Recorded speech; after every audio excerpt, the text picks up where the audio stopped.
here, Dr. Tamara Allen, Woo! my brother Marcus Woo! Turner, and my dad Dwayne Allen. So, what we're going to be teaching you here today is how to basically not only just better yourselves, but help better your family, right? The legacy that we were speaking of earlier, okay? So, I don't want to, take too much of your time, so I'm going to go ahead and get into it, all right? So,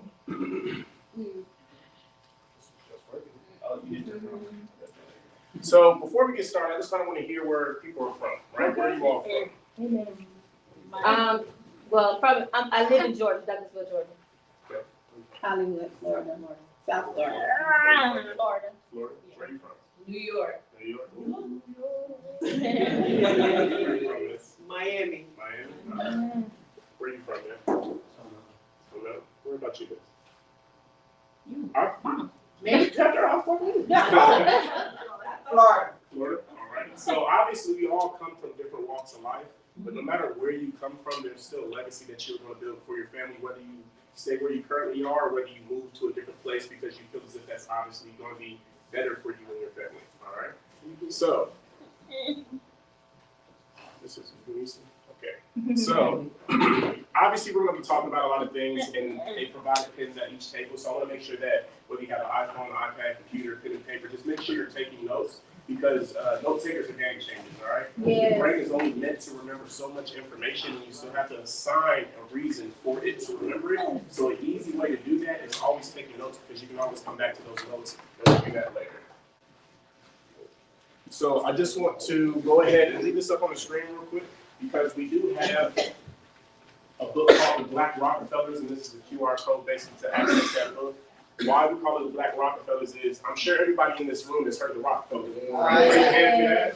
Has everybody heard the Rockefellers? Yeah. There's a reason we heard them, because they built a legacy. Yeah. Right? And this is basically a blueprint on how to build a legacy for you and your family now, rather than holding on to say, oh, I can do it later, or I can do it next week, or I don't have the means to necessarily do it right now. Just because you might not have the financial means does not mean you don't have the mental and physical means, okay?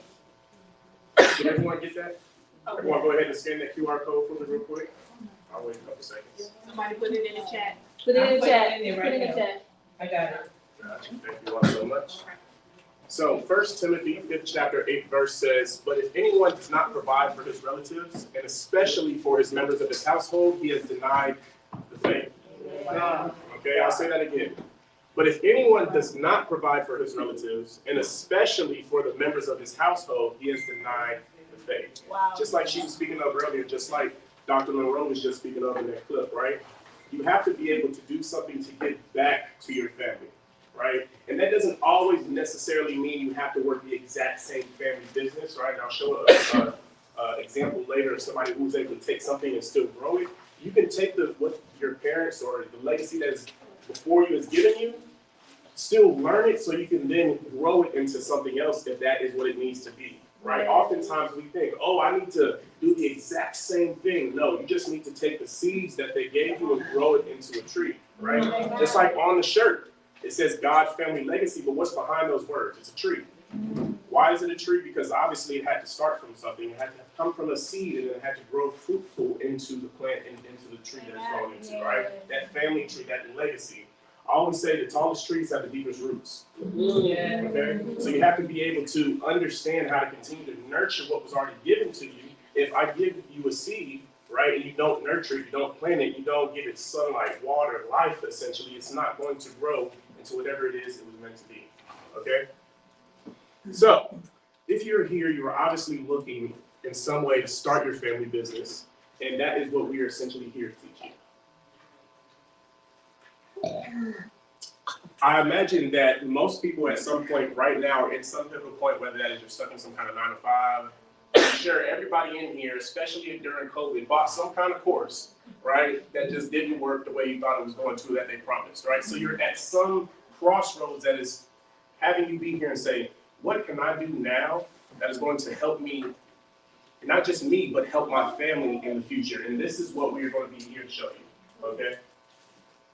So the first thing you have to figure out is, what is your vision? What is the vision that you want, right? Because you can't create a legacy right? You can't create this amazing tree if you don't have a clear vision of what it is you're going to create. It's just like a GPS system. If you get in a car and just start driving, if you don't have an actual destination, a vision, a clear goal of where you're going to go, you're just going to be driving aimlessly. You're not going to actually make it to any destination. You're going to cover a lot of ground, but you're going to cover a lot of ground going nowhere. All right, so you have to have some kind of clear vision of what exactly it is that you are looking to build, so you know the exact steps on how to build that. All right. So we always talk about balance in life, right? We also have to understand about balance in entrepreneurship. Now, the word balance is always tricky. I don't think that balance means 50-50. Right? I've never thought that.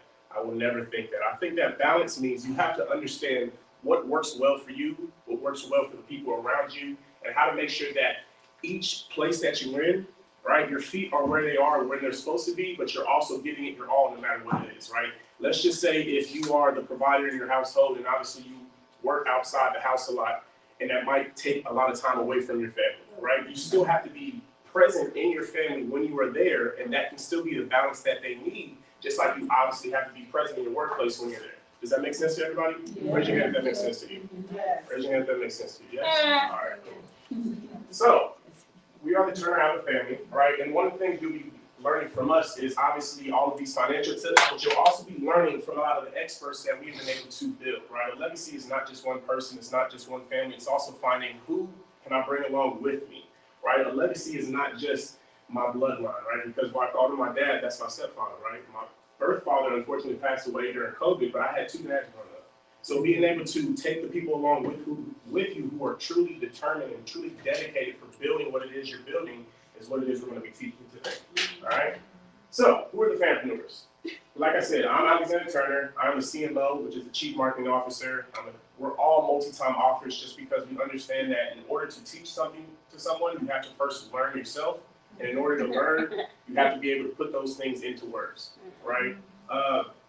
We recently met Les Brown in person, not even a week ago. Wow. And the thing he said was, the best speakers are able to give the most amount of impact with the least amount of words. Oh. All right, so being able to be authors on our right was able to teach us how to put our thoughts for one onto paper, but then make the most amount of impact with the least amount of words. Because let's be real, I'm very good at math and sciences. I'm not a big reader. I will read obviously if need be, but I don't like to read. I'm just being honest. Not long books, right? So I like to make books that are very short, concise, and to the point, so people can get the information, get what it is I'm trying to teach them, extract that information and implement it, right? So that is one of the reasons why all of us are authors, because we understand that thoughts first need to be put on paper, and then those paper needs to then make an impact. Of course, person manning the camera currently is my older brother. I know he looks younger, but don't worry about that. He is the Chief Operations Officer, so he handles pretty much all of how our business is ran on an operational aspect, right? Because he understands that, think about it like this. Everybody at some point in time was hired on to some kind of job, and they had SOPs or a little VCR tape or a DVD that they popped in to show you the step-by-step process of what you have to do. He does that for our business. All right, in order to grow, you have to know the systems in your business. In order to grow and get to the next level, you can't just be like giving people verbal instructions. You have to have a step-by-step process for people to be able to see and understand in a clear and concise manner. All right, so that is where he comes into play. My dad is the tech officer, essentially, in the company. He's all AI, VR, because I'm sure some people in this room remember when the internet boom came around and people didn't think it's obviously going to be as big as it is. We are in the same exact place we are in with that, with this AI, VR technology that's coming into place. So we understand that in order to continuously grow, in order to continuously be able to be ahead of the times, you have to be able to move with the technology that is obviously evolving this world at a very, very quick rate. There's a reason that the new phones have AI built into them. We never would have thought that we would be able to search the web on our phone, let alone have an AI built into the phone that is obviously shaping the way that we do things.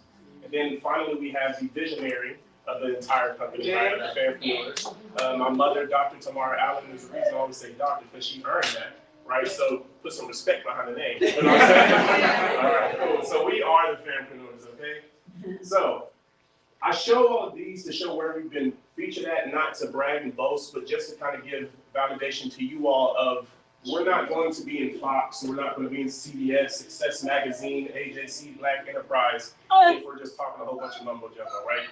The things that we have taught people have changed their lives. It's obviously changed our lives, and our obviously goal is to make sure that we're giving you information to change your lives today. So as a family, we've always been involved in entrepreneurship, right? Literally from a kid, I do not remember my parents ever working a job, like ever. They've always been their own business owners, whether that was legal drug runners, pharmaceuticals,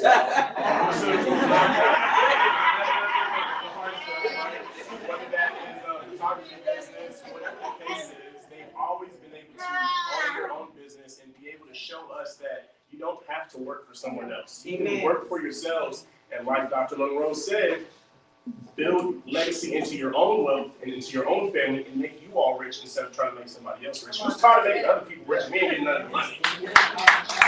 Only a quarter of y'all like making other folks rich. I'm tired of making other folks rich. I'm tired of making other folks rich, right? I'm trying to make my family wealthy. And not just rich, but wealthy, right? Wealthy isn't always a financial aspect. It's also a emotional aspect. It's also a spiritual aspect, right? It's also a mental aspect, right? Because in order to be wealthy in your pockets, you must first be wealthy in your mind. Okay?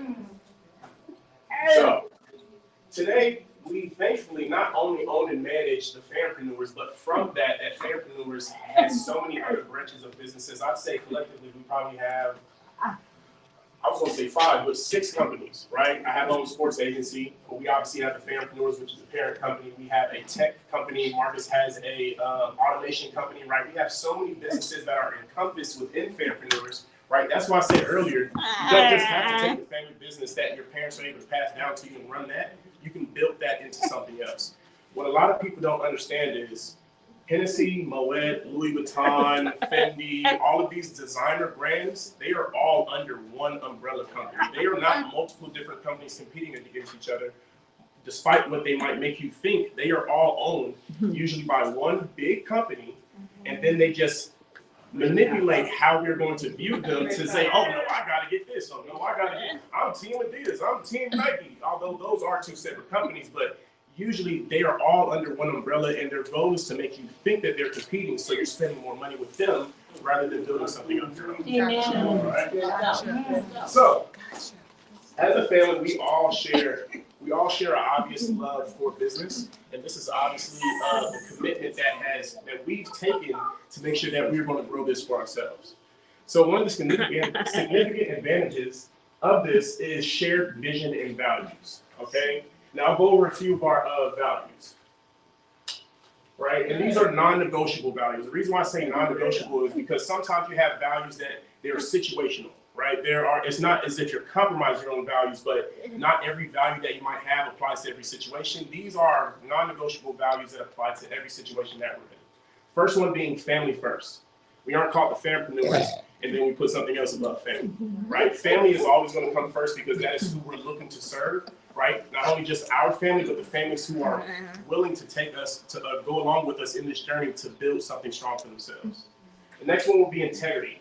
Any and everything we do, we operate in the highest level of integrity. Amen. Right? Amen. Everything we do. That doesn't mean we're perfect, right? That doesn't mean we don't sometimes debate, as what I would say, back and forth, right? We're not the perfect family, right? But we all operate at the highest level of integrity, and it is also an integrity that we have been instilled and have the same integrity. It's not like each of us have different integrity and different values along that. It's all in the same, and that is sometimes what causes us to do a little debate, right? Execution. There's a quote that says, ideas are cheap, execution is everything, right? Everybody has had some kind of $1 million idea before. But raise your hand if you've had that $1 million idea and you got $1 million off of it. Exactly. Execution is everything. If you have the idea, you need to be able to make sure that you're executing off those ideas, because then you learn from trial and error. You learn from the things that are going to give you the real answers that you need to make it to the next level. All right? Social responsibility. We have a responsibility to the people around us to make sure that we are not only elevating ourselves, but elevating them. Because what's the point of getting to a level of wealth if we're not able to take the people who helped us get there? Right. Okay? And then resilience. it's similar to perseverance, right? You're going to go through trials and tribulations. You're going to go through a lot of things in which they're going to knock you down. But before, what's the quote, right? Disruption always happens before success does. Amen. Think about it like this. In order to build the tallest skyscraper, you have to level the land. You have to take away the trees. You have to dig into the ground. That is a level of destruction and disruption that is the norm that was happening in order to build whatever it is that successful thing is. All right? So as with any business, we've obviously faced our challenges. Like I said, we're in no way, shape, or form perfect. We've had our ups, we've had our downs, right? But all of these things are meant to push us forward and continuously go faster and faster, all right? So with that, we've been able to thankfully leverage and learn each of our skill sets, right? We understand, that's why I said I'm the CMO, he's the COO, CEO, CTO. We understand what each of our excellence is, and we allow each of us to operate in that excellence without trying to say, oh no, you shouldn't do this, you shouldn't do that. Yes. It's different between having a conversation and giving input compared to trying to overtake and control someone's excellence, all right? So this is actually us being awarded. We were in a mentorship, right? And this was an award that we were able to get because we did our first $100,000 month. And we were able to do that because we were able to help the people.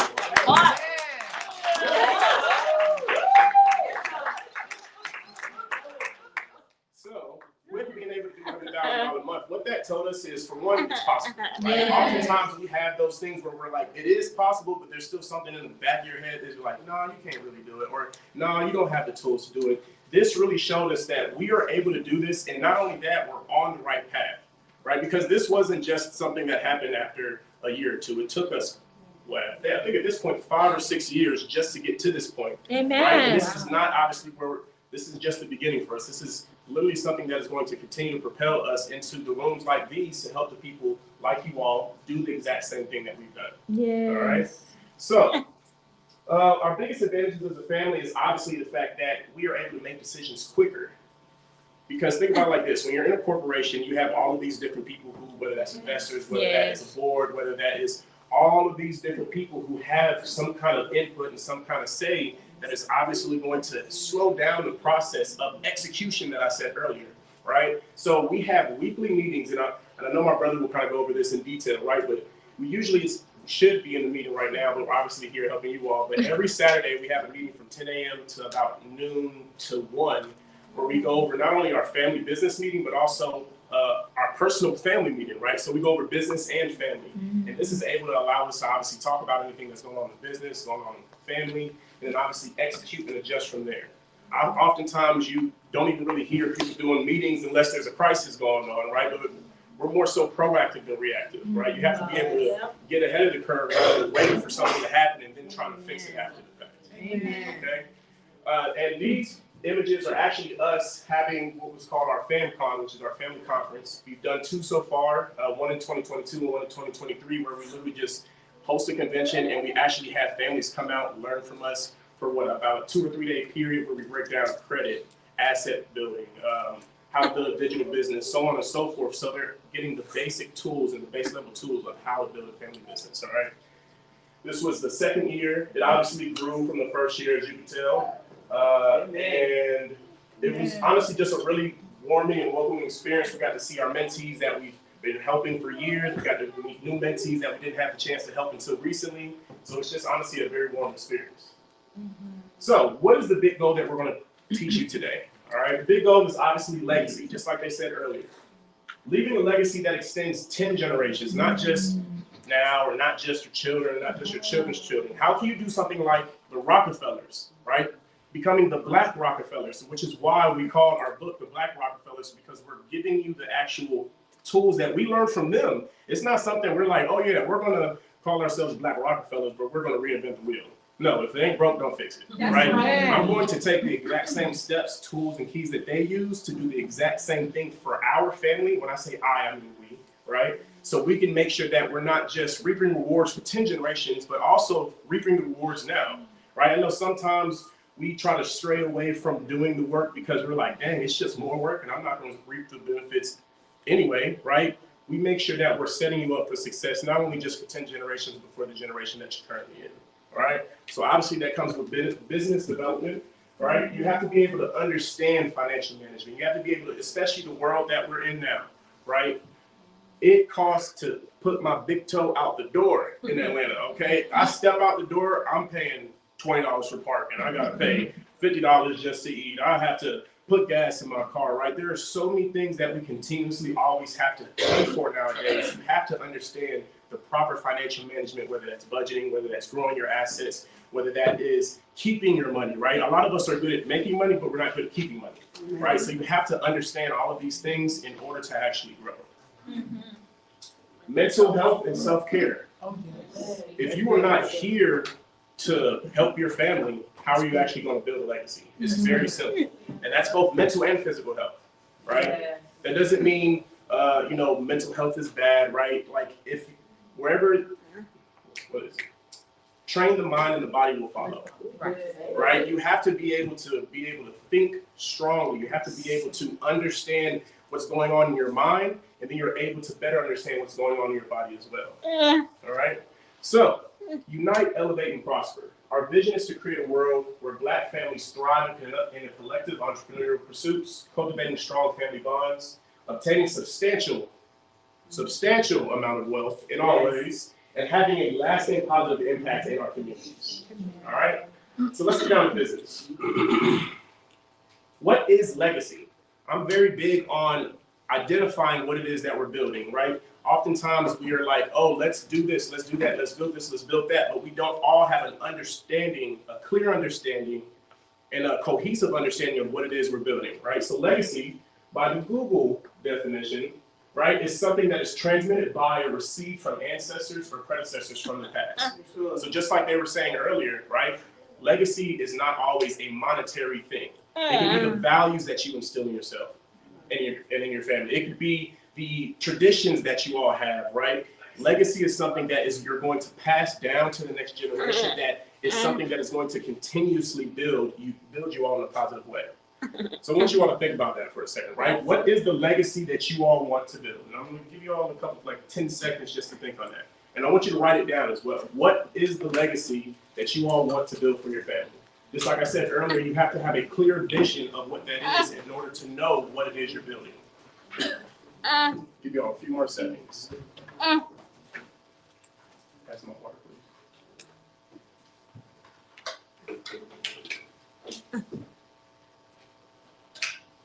please. So, over the course of about 4 years, we have been able to bring in just under $2 million in revenue.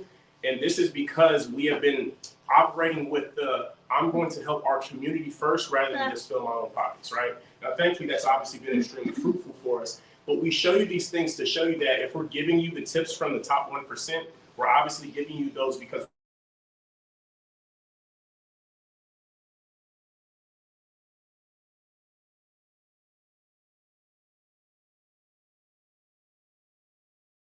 but have you made $1 million into it? You telling me how to do it, you haven't done it yourself, right? So the secrets and the information and all these things that we're giving you, we're giving it to you because we've gone through these things and we've done it ourselves, okay? So what is the top 1%? 1% for a household is $570,000. For a single earner, it's $400,000, right? So when we're telling you these are the secrets from the top 1%, we're telling you because we have done this, all right? So these, I'm sure you've heard of most, if not all of these names, whether that's Henry Ford. If you have a Ford, that's him who created it, right? Andrew Carnegie, which is extremely large in the steel business. Rothschild, which was in banking. J.P. Morgan, which J.P. Morgan Chase is what you probably hear of now, but he started in the railroad industry, right? And the reason why he's important is because, like I said earlier, you can take what you initially started with, what your family initially gave you, and grow it into something else, right? It's the seed that they're planting more so rather than the actual exact thing that they might be doing, all right? So we looked, and obviously John Rockefeller, which is why I said we're called the Black Rockefellers, when it came to oil, all right? So we looked at the people who have already been successful at whatever it is that we were looking to do, and we said, how can we then mimic that, right? And even more so, it's nice to hear all of these names, but we're like, I want to look at somebody who's done it who also looks like me as well. Amen. Which is why we went to, John & Johnson Publishing, billionaire investor Robert F. Smith, which I'm not sure if you all know, he sold his cybersecurity to IBM for $4.6 billion. With a B, not an M, $4.6 billion, right? So you can take whatever the legacy that's being passed down to you, understand how it works, grow it, and then sell it if that's what you want to do. Because think about it like this, if it was given to you at a valuation of 10 million, you're able to understand it and grow it to 100 million. You can now sell it at 100 million and use that to build whatever the next level of your legacy is going to be. All right. And one of the ones, obviously, we've heard of Black Enterprise. The one that I also want to point out is Kiko Davis, an independent Black bank owner. You don't see that often. They don't want us owning banks. Why? Because when you own a bank, when you have that access to bank information, bank secrets, there's a new level of wealth that is going to be unlocked, right? So I show you all of these to show you that you have to be able to look for the people, for one, who have done it, but also look for people that look like you as well, because then it's going to give you that extra level of motivation as well. Yes. All right? So I'm going to pause here for a second, take a picture of this, write it down, doesn't matter. But I want everybody to make a commitment right now that you're actually going to do what it takes to get to that next level, right? Because it's easy to say it, right? It's easy to say I'm going to commit. It's easy to say, hey, I'm going to do the work, but you have to make a commitment and then stick with that commitment. And there is no other plan. There's not a backup plan. There's not a, if this doesn't work, I'm going to do this. No, you have to commit and say it's either this or nothing else, right? So I commit to taking action and taking control of my financial freedom. I'm fully committed to going through the process of creating and launching my family business. I will not let anything stop me from creating another stream of income, not even fear, right? Oftentimes we're fearful of the things that we don't know, or fearful of the things that we haven't experienced yet, right? Imposter syndrome is a big one, right? That is another level of fear. You're fearful of your own success. You're fearful of your own ability to grow and to be successful, all right? I have no option but to make it work, and I'm giving myself no other option but to make it work. Multiple streams of income are in my future, and I'm claiming it now, right? Yes. The reason I said you need to take a picture of this, because this is something you need to say every morning to yourself. Even if you edit it slightly to fit what you're doing, you have to say this to yourself every single day in the mirror, because then you're mentally changing your brain to start acting like this, right? You're now cutting out that imposter syndrome. You're now cutting out the part of you that is always telling you can't do something every time you try to tell yourself you can. All right? So I'm going to go ahead and introduce the next speaker. And this next speaker is obviously going to make sure that they're breaking down a lot of information on not only how to build wealth, but how to keep wealth. Like I said, a lot of us are good at making money, but we're not good at keeping money. All right, so without further ado, I want to introduce my brother, Marcus Lawrence Turner, the guru of trust and asset protection.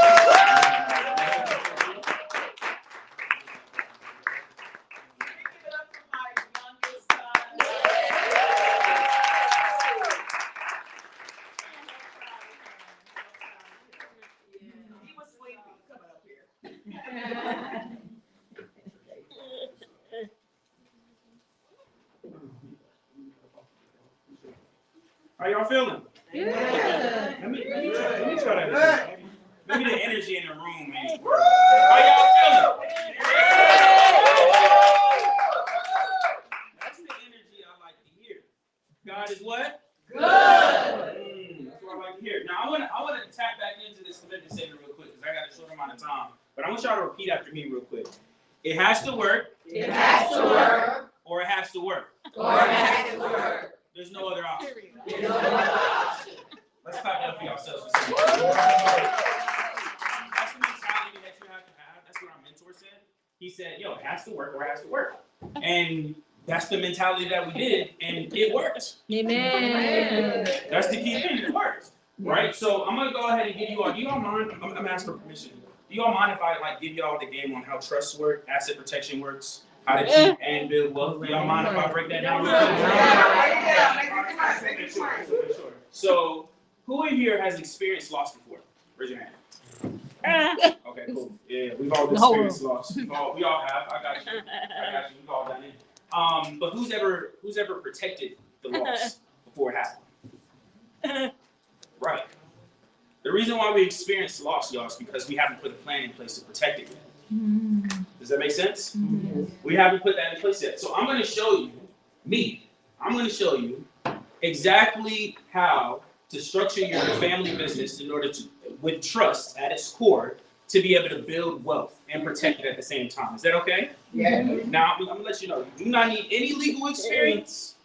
You do not need to hire an attorney if you don't want to. Because I'm going to break down everything you need on how to build wealth. Does that make sense? Yes. Okay, that's what I like to hear. So I'm gonna give this disclaimer real quick, because this disclaimer is here. I don't know where the disclaimer went, but pretty much you can do this as a beginner. You can do this anywhere in the world. Okay, trust work anywhere. Okay, so I'm gonna tell you a little bit about myself. Alice broke down a little bit more, but I'm gonna tell from my perspective at this point as well. So, as you all know, we're from Atlanta, Georgia. Contrary to popular belief, though, we're actually born into wealth. Amen. Okay, we're born into wealth. My mom made her first million at the age of 32. Right? Amen. I think at one point she said that the most amount of money I believe she saw in her account at one time was over 6 figures in her bank account. Okay, who wants about a comma in the who wants this 100,000 plus in their bank account? Okay, that's what I like to hear. So, like I said, we're 3 generations deep in family love at this current moment in time. But I'm gonna let you know right now, my brother broke it down. The grass is not greener, always on the other side. Okay, but it is worth it. Everybody say worth it. Worth it. It is worth it. Okay. Now it's Guns N' Roses, so I'm gonna explain a little bit of my pain while we're here. One, I got kicked out of high school. Right? I was what you would like to call an entitled trust fund baby. Does that make sense? All right. And it's okay. It's all right. You know what I'm saying? It happens to the best of us. I got kicked out of high school. I joined a gang in high school. I went to jail for drugs. My father passed away due to COVID. I almost lost my mother a year later in 2021 due to COVID. And also, my stepfather was addicted to substance abuse at that point in time. So would you call this a struggle? Yes. 100%. So what did I do? How did I get over this? That's the big question. I could have. This is designed for what? What do y'all think? Prison, death, failure. Like this is what that looks like, right? And a lot of people are like, wait, you don't look like that now. What you mean he was in the gang? Yeah, it happens to the best of us. Okay, so I'm gonna tell you right now. What turned us around was mentors. Okay, it was guidance. It was the right people, being around the right environment. Okay, literally, I took mentorship in reading. I actually like to read. Alex and I are kind of like the opposites, but I like to read. But reading really took over my life, right? So I became the COO. Originally, actually, I was the CMO because I'm really good at marketing, but I'm also really good at running and scaling businesses at the same time. And Alex went into the marketing side, so we actually swapped positions, which is allowed in business. Okay, so I'm the COO currently. Like I said, we've done over $1 million in revenue. Our goal here is to help families build 6-figure family businesses in 6 months, to be more exact. In 6 months to put a time frame. Okay? We want to put a time frame on this because we've done it.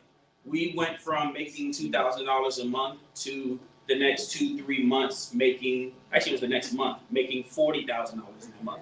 To then 6 months later making $100,000 in that month. And then consistently making 6 figures every single year since then. Okay, so we know how to do this. We actually have duplicated this process. We've created 6 5-figure earners. What is it? Yeah. What was it? Yes, 6 5-figure earners and 18 5-figure earners. Okay, and I know it's high. I think this is like 2022 data.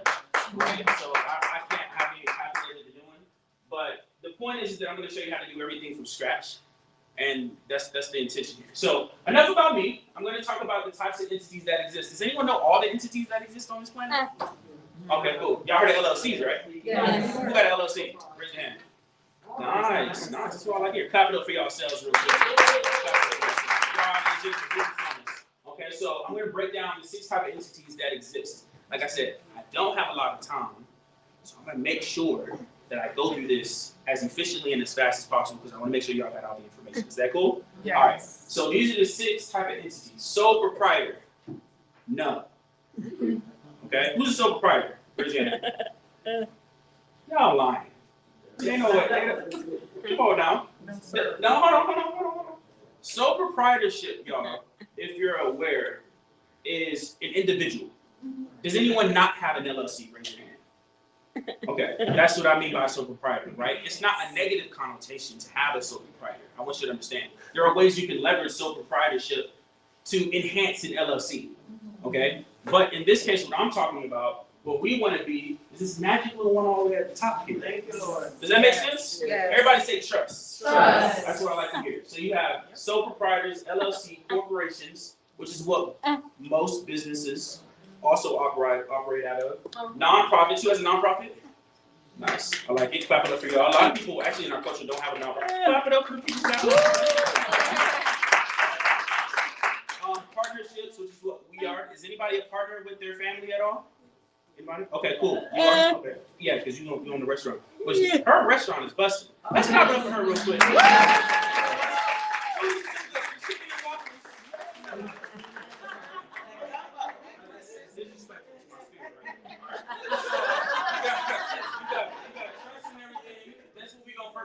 So why trust?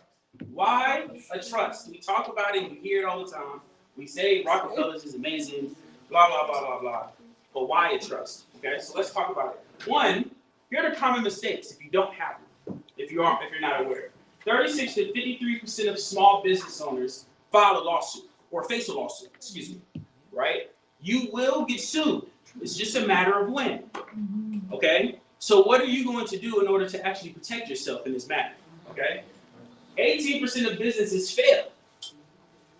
They fail. That's like, what, 8?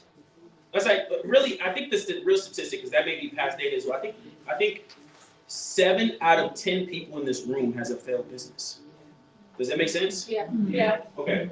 50% fail within the 5th year, and 65% fail within the 10th year. We need to exceed this statistic. Amen. You get what I'm saying? Like, this statistic does not need to be our end-all be-all. Who in here has been in business for more than a year? 3 years? Keep your hand raised. 5 years? Okay. 10 years? Wow, congratulations. Oh, for real. That's good. Congratulate everybody for passing, even creating a business. Okay, so what is a trust? Let's talk about it real quick. A trust, and I'm going to put this in a very basic form, is just a piece of paper. A lot of people think it's some big entity. I don't know, that's what I thought. I thought it was like some huge conglomerate or something that's like owned by all, I don't know, I thought it was something crazy. But a trust is literally just a contract between 3 parties. A grantor, which is the creator of the trust, the trustee, which is the person that manages and distributes the assets of the trust, and the beneficiaries, okay, who receives the assets from the trust. Does that make sense? Yes. That's all a trust is. It's just a piece of paper between 3 parties. Follow me so far? Is this simple? I just want to make sure I'm keeping it simple. All right, cool. So there are 2 kinds of trusts, okay?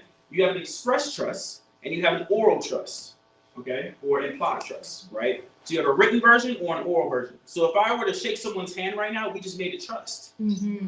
But that doesn't mean it's going to be legal in the judge. That's just a trust between us. I trust you to do your, that's a word of mouth, right? Yeah. But we need it written. Right. That's the intention here. Everything needs to be written, okay? That's the goal. So there are 2 categories of the trust, 2 kinds and 2 categories of 2 different things, okay? Revocable and irrevocable.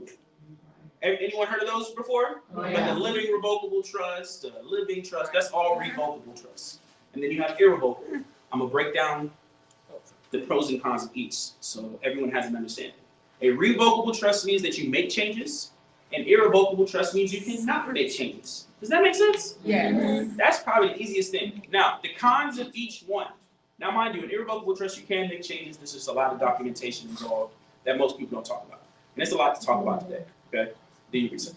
But the key thing here is when the cons of a revocable trust, well, I'm gonna break down the pros and how that converts to a con. The pro is that you can be the grantor, the trustee, and the beneficiary all in one day. You can be whoever you want to be in a revocable trust. Now, here's the con of that, though. You own it. Your name is on it, which means if you owe debt, guess whose debt is associated to it? Yours. Exactly. And guess when you go to a judge, what they're going to do? They're going to take all of it. Not only, and if you can't pay what your business, if your business doesn't make as much as they're saying you owe, technically you're in debt. And because you own it, guess what? You're going to do something called piercing the corporate veil, and you're not going to have a house tomorrow. Yeah. Does that make sense? Yeah. That's the con of having a revocable trust. There's obviously some pros to it, like I broke down. You can do whatever you want with it. You can make changes. You don't have to pay taxes. There's great things with revocable trust. Yeah. Now, an irrevocable trust, I'm going to break it down for you as well. Anyone heard of the own nothing, control everything model? Yeah. Okay, so this is an irrevocable trust. Okay? So this means that my name is not on it, but I am the trustee, which means I can control and manage it and distribute whatever I want. Does that make sense? Yeah. That's what an irrevocable trust is. There's not many cons to it. I mean, besides the fact that there's a lot of documentation. Okay? You just got to document everything, but you should be doing that anyway. Yeah. Right? So it shouldn't be anything new. So that's really what that is. Everybody have an understanding? Yes. Okay, cool. So let's talk about a fiduciary. Y'all probably like, for what? A fiduciary just means, right, a person of interest associated to the trust. Okay? This person just means my sole duty is to do what's best for what the trust is. That's AKA a trustee. So a trustee is a fiduciary, which means they're always going to be and do what's best for the trust. Does that make sense? Amen. Cool. Did that make sense? Yes. Does everybody know how to pronounce fiduciary too? Fiduciary. So, I couldn't. That's why I said it. So here are key trust parties, all right? Like I mentioned before, you have the grantor, the trustee, and the beneficiary. Let's do a visual of that real quick. You're not a visual of it? No, of people. Oh no, I got you. I got you. All right. These are the three main parties. Okay? Does that make sense? Yes. Take a photo of it, do what you got to do. Here's more parties. Okay? I'm gonna explain what these mean. So I'm gonna do it this way. Here's more parties, but I'm gonna explain what each of them mean. Okay? So can we have 5 people stand up for me? Whoever stands up first wants to become a millionaire. All right, 1, 2, 3, 4, 5, 6. Now you got everybody. We'll keep you there. We'll keep you. There's a reason why you're gonna be there. Okay? So can you all step forward for me real quick? The first one up here gets $20. Let's do it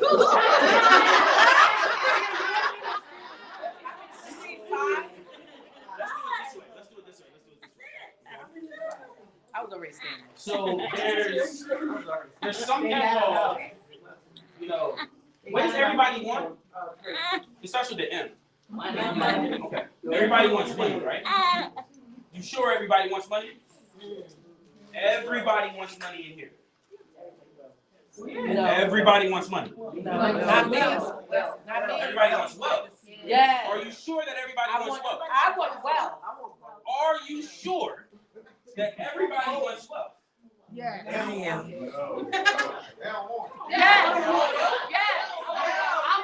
Sure that you want wealth?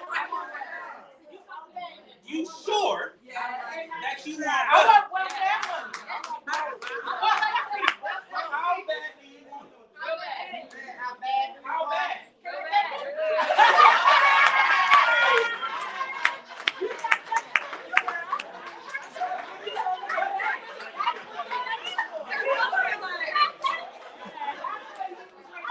Y'all saw what I did there, right?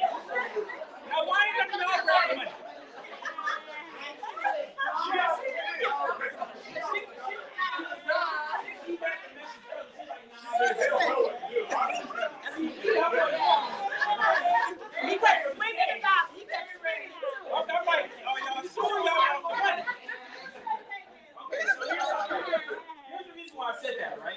Now, what are you going to do with that $20?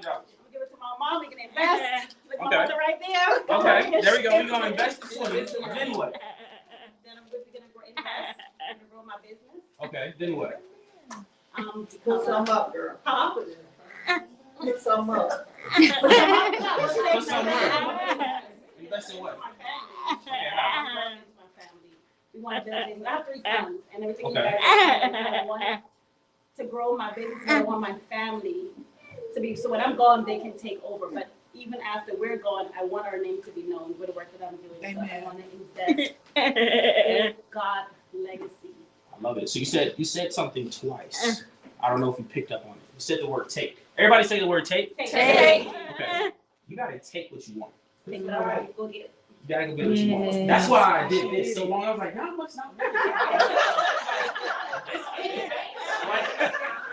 How many times I gotta do this for y'all to want it?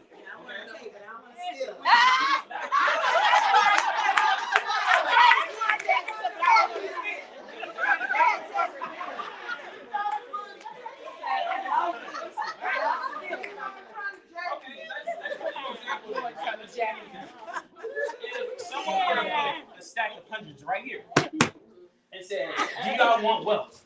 Are you gonna view it the same way as $20? No. Exactly. So why is it scarcity? Like I said. But that's the point. You're not taking. You didn't view that as stealing. It's right there. Should I put the 20 right there? No. Exactly. Why does there have to be different options to grab money? Why can't you just take the money? But that was in your hand, though. So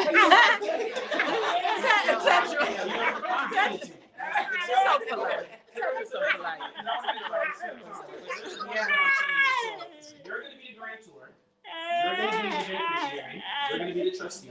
You're going to be the trust protector. And you're going to be the successor trustee. Okay?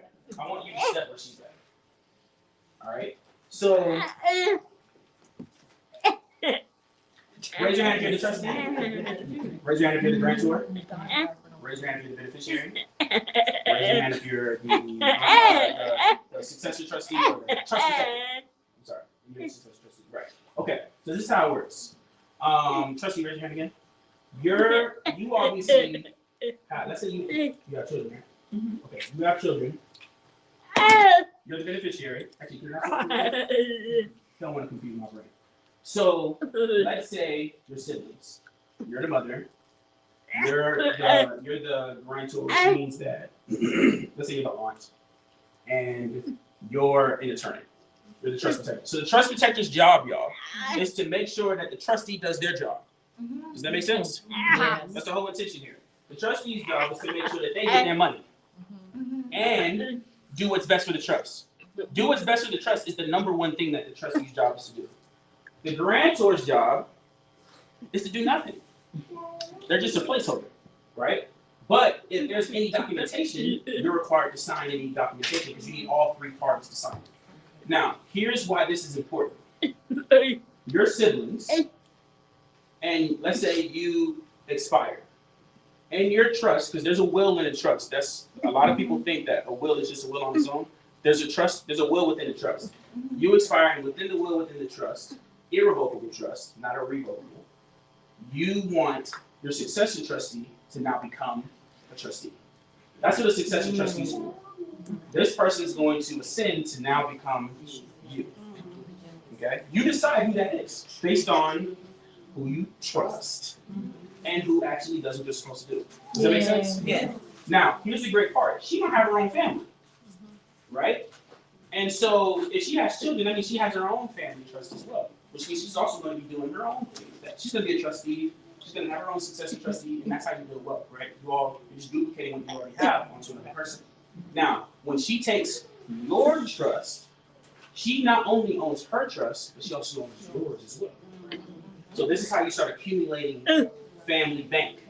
Does that make sense? The misconception is family bank is just insurance for your trust, a life insurance policy and a trust, but it's more than just that. It's a pool of wealth that ties in. It's like a web. They all tie in together. Does that make sense, everyone? Yes. Okay, cool. Let's clap it up for them. I'm being really, really quick now to make sure that you all get this information. All right?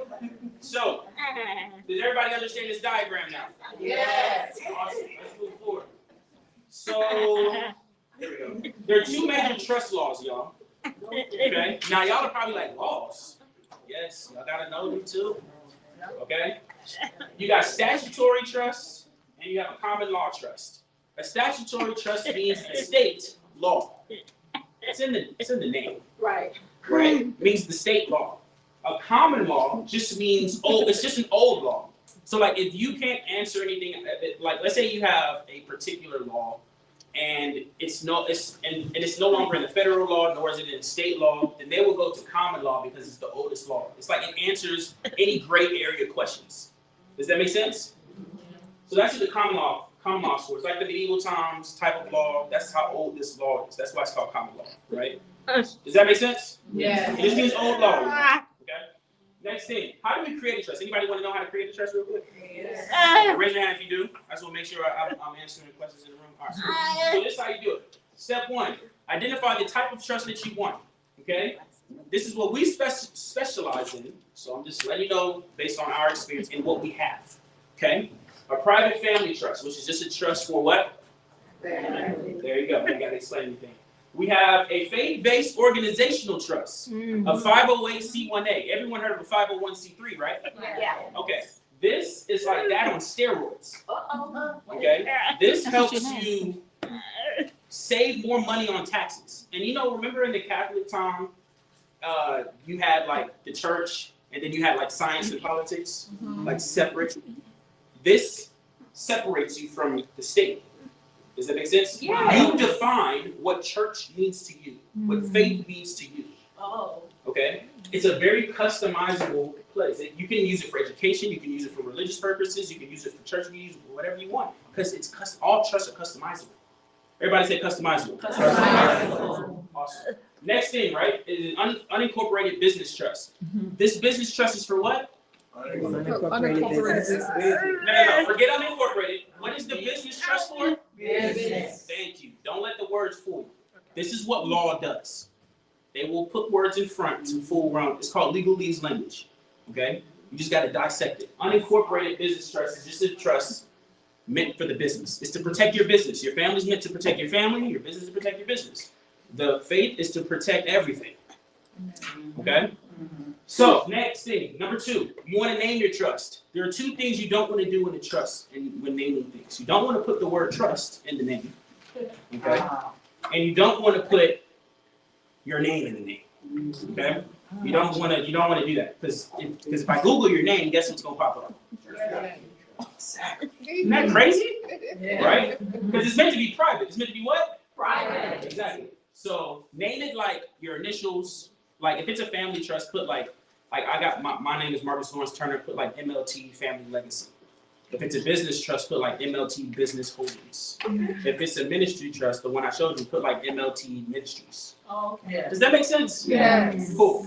Next thing you want to do is appoint the parties. That's the demonstration that I just broke down, so I'm going to touch about all that again. Okay? The next thing is you draft the trust. It's just a contract. Here's an example. Easy. Right? Wow. This is just the front page. These trusts are obviously like 60 pages or 30 pages long. So I'm just giving you the front. But this is what a trust looks like. Okay? Irrevocable trust looks like. Okay? So I just want to, y'all got a photo of this? Yes. Okay, just make sure. Next thing you want to do is notarize the document. Okay?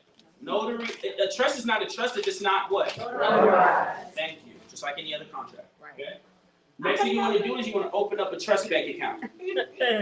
It's very simple to open up a trust bank account. We do it all the time.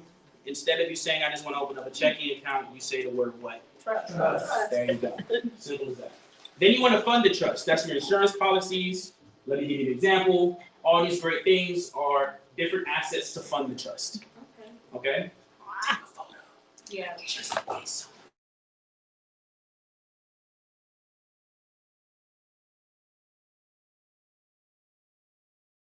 Investments, personal property, so that $20, let's put that in something, right? Someone needs. Okay, everybody got this? Yes. Yes. Solid. Next thing is you want to operate under the trust, which means, I got 2 minutes, which means that you don't want to use your personal checking account. You want to use your trust account. Oh, wait, there's more. You want to connect your personal account to your trust so that you can use your personal account. So if you all are not aware, a bank account is a trust. If you look up or call, hey, do I have a beneficiary? Guess what the beneficiary is associated to? You. So what do you want to do? You want to switch the beneficiary of your personal checking account to a trust. Does that make sense? Yes. So this is what it looks like when you have a trust and LLCs in place. This is what the structure looks like. And I'm going to give you an example of how this works so you all understand with my 1 minute. Okay?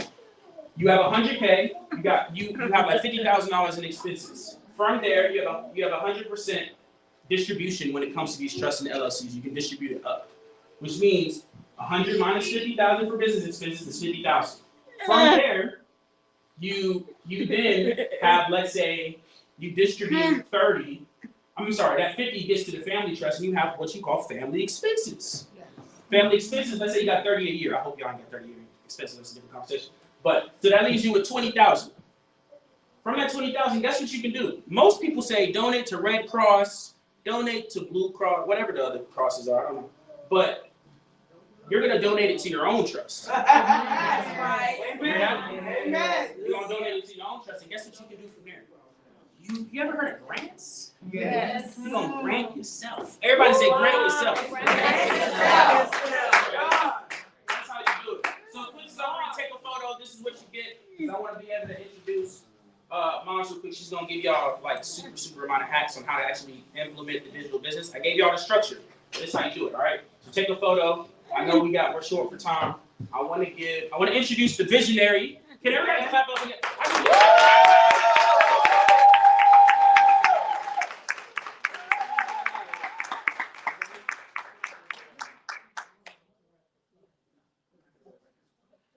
Let me just say, have y'all been enjoying this? Yes. And I don't want to stop the flow. We've been talking about the flow. Like, don't interrupt whatever the Holy Spirit is doing. We don't want to interrupt. Right. But we do have to make sure that we meet that 12:30 time. Those that really, really want to go deeper into this, right? You stay and remain. I know the kids probably want to go eat, so I want to get to it right now. Okay. Well, let's do this. The kids. Anybody? Can the kids please say? Okay. How old are the kids, real quick? How old are the kids? They range in 5 to 16. 17. One. Right, that's what I'm saying. We can do it all together because the kids. So let me just say this portion. We're gonna break for lunch. Yes. Okay. And the reason why I say that is because when I get to the digital side of things, we're gonna talk about these 12-year-olds and 10-year-olds making their own money that's going to go into their own trust and they become their own trust fund babies. So I don't want them to be left out and I want them to be a part of it. So what we're gonna do, can we give it up for my amazing? Yes.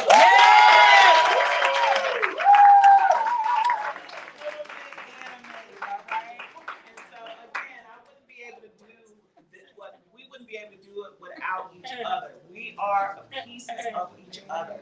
So our number one goal is I want to make sure everybody puts a picture of this. Yes. Please take a picture of this. When you decide, if you decide that you want us to teach you more, we're going to go over that more. But I want to make sure you guys are, hopefully not going to be sleepy. But we're going to break for lunch because you need to be nourished because some of you didn't have breakfast based on what Pastor said. Okay, I heard that. Y'all didn't come on time and eat your breakfast. But I want to make sure that we get to the bag. Who wants to get to the bag? Yes. So after lunch, as long as she's okay, we're going to get to the bag. Because everybody needs a little bit of cash right now, right? So let's just go ahead and enjoy lunch, and we're going to stay a little bit longer so you guys can get to the bag. Is that cool? Cool. And we got to thank Alice because he's the one that told us about Blue Rose. Amen. All right.